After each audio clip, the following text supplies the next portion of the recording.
अभी हम लोग देश का सबसे खूबसूरत और सबसे साफ शहर में से एक चंडीगढ़ में हैं और चंडीगढ़ शहर का ये जीरकपुर है। ये अंबाला चंडीगढ़ हाईवे है और यहाँ पे उत्तर प्रदेश के दो बच्चे हमें मिले। दोनों बच्चों का उम्र लगभग 10 साल है। हाथों में ब्रश है जूता साफ करने के लिए। विनती करते हैं ये लोगों से कि हाँ भूख लगी है, जूता साफ करवा लो, कुछ काम करवा लो। भीख नहीं मांगते हैं, काम करके पैसा मांगने का प्रयास करते हैं। सरकारें विकास का दावा कर रही है। जब विकास कर रही है तो फिर बचपन बर्बाद क्यों हो रहा है? दोनों भाई हैं। क्या नाम हुआ बाबू आपका? अनित। आपका नाम क्या हुआ? रोहित। कितने भाई बहन हो आप लोग? 2 बहन 2 भाई। 2 बहन 2 भाई। 2 भाई। और उत्तर प्रदेश में कहाँ घर है आपका?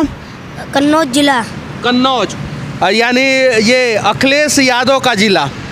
हाँ। और यहाँ पे कहाँ रहते हो आप लोग? यहाँ पटियाले रोड पे। पटियाले रोड पे। यहाँ से कितना दूर है? होगा 2-3 किलोमीटर होगा। और पैदल आते हो? और पर डे घूम घूम के कितना रुपया हो जाता है तुम लोगों का? 200-400 हो जाते हैं। 200 से 400 रुपया हो जाता है।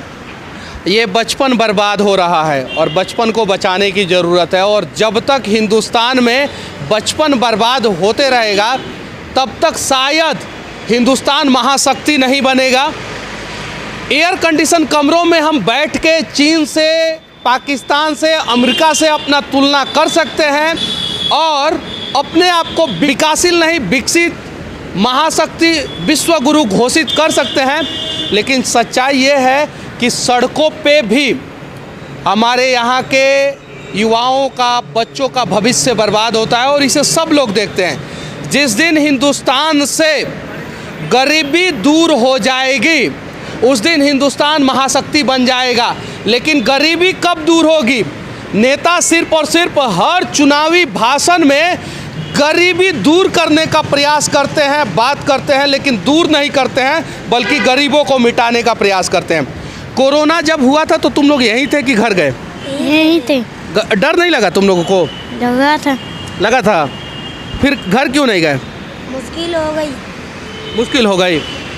हाँ भाई, ये देश है आज़ाद भारत, 1947 में आज़ाद हुआ था और यहाँ पे आम लोगों को, गरीब लोगों को हर काम करने में मुश्किल होता है। हाँ, हालांकि नेताओं का चुनावी भाषण, रैलियाँ चालू रहा, लेकिन गरीबों का आवागमन बंद हो गया। और एक और चीज़ किया गया, कोरोना के नाम पे ट्रेन का टिकट जो है दुगुना कर दिया गया ताकि गरीब एक जगह से दूसरे जगह ना जा सके और ट्रेनों को भी लिमिटेड कर दिया गया। लेकिन उससे कोरोना नहीं फैला, मजदूरों से कोरोना नहीं फैला। कोरोना फैला इस देश के यशस्वी नेताओं के दृढ़ इच्छा शक्ति के साथ चुनाव प्रचार करने के वजह से।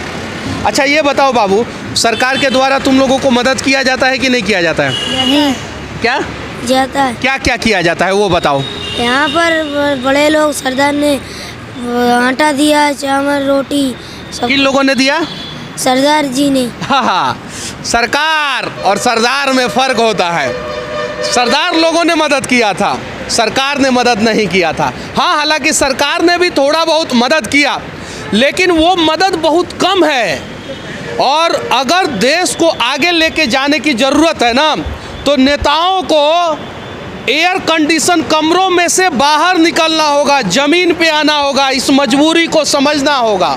जब तक नहीं समझेंगे, सड़कों की हकीकत, ज़मीनी हकीकत नहीं जानेंगे, तब तक सच्चाई सामने नहीं आएगी। हाँ, हालांकि एयर कंडीशन कमरे में बैठ के रोज़ टीवी चैनलों पे डिबेट होता है, लड़ाई होता है, एक दूसरे का कुर्ता फाड़ा जाता है, उससे देश का विकास थोड़ी होगा, इससे होगा।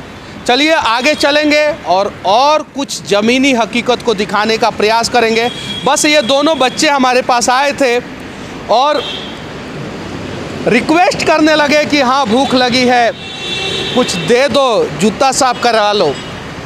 तो मैंने बोला कि मेरा जूता तो पॉलिश होता नहीं है उस पर। फिर भी हम लोगों ने कुछ मदद किया इन लोगों का और उम्मीद है कि आप लोग भी पीएम केयर फंड में पैसा डालें या ना डालें, फ़र्क नहीं पड़ता है।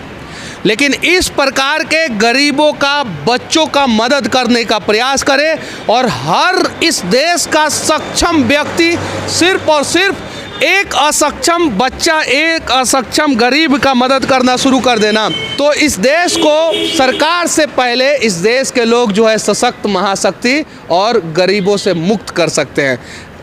पापा क्या करते हैं बाबू आपके? पापा पहले काम करते थे, साइड तोड़ते, तब नहीं। विकलांग है क्या? हाँ। पिताजी विकलांग है, माँ काम करती हैं, 2 भाई हैं, 2 बहन हैं। और हाँ, इस देश के लोगों से भी विनती करना चाहता हूँ, बच्चे 2 ही अच्छे, 4 बच्चे अच्छे नहीं हैं, ये 4 भाई बहन हैं। तो चाहे आप गरीब हो, अमीर हो, चाहे आपके पास 2 बेटी ही क्यों ना हो या 2 बेटा ही क्यों ना हो, लेकिन 2 ही बच्चे अच्छे, आप तीसरे या चौथे के लिए प्रयास ना करें, वरना फिर आप अपने बच्चों पे अच्छे ढंग से निगरानी नहीं कर पाते हैं, उसका परवरिश नहीं कर पाते हैं। 2 बच्चे और उनको सक्षम बनाने का प्रयास करें। चलिए, इस प्रकार के जितने भी बच्चे हैं इस देश में, उनका इस देश के लोग मदद करने का प्रयास करें। भीख नहीं देना है, फिर से मैं कह देना चाहता हूँ, भीख नहीं देना है। बाकी हमारा ये प्रयास अगर आप लोगों को अच्छा लगे तो शेयर ज़रूर करना, अपना राय कमेंट बॉक्स में डालना। यूट्यूब पे देख रहे हैं तो चैनल को सब्सक्राइब कर लेना, फेसबुक पे देख रहे हैं तो पेज को फॉलो कर लेना।